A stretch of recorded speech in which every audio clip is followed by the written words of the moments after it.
Naam, hayo yakijiri, Rais William Ruto ameendeleza ziara yake eneo la Pwani ambapo leo amezuru kaunti ya Lamu ambako amezindua mradi wa uzalishaji wa nguvu za umeme kwa kutumia miale ya jua katika kisiwa cha Ndanu.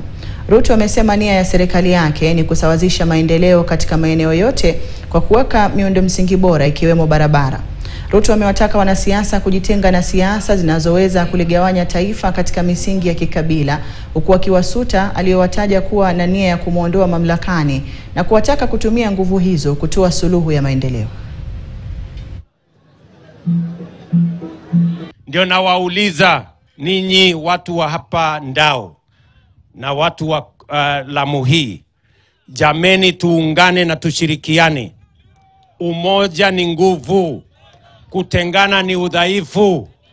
Msikubali tutenganishwe na ukabila na chuki na migawanyiko, na msiwajali wale matapeli, wale wachache ambao hawana mpango. Nimejaribu kuwasikiza kwa makini. Wale wanaongea kwenye mitandao, wanaongea kwenye maredio, wanazungusha maneno kwenye magazeti. Nimejaribu kuwasikiza kwa makini hawa watu wako na mpango gani. Ati mpango yao yote eti ni kumuondoa Ruto. Niwaambie wale mwenye kuweka viongozi na kuwaondoa ni Mwenyezi Mungu, sio nyinyi.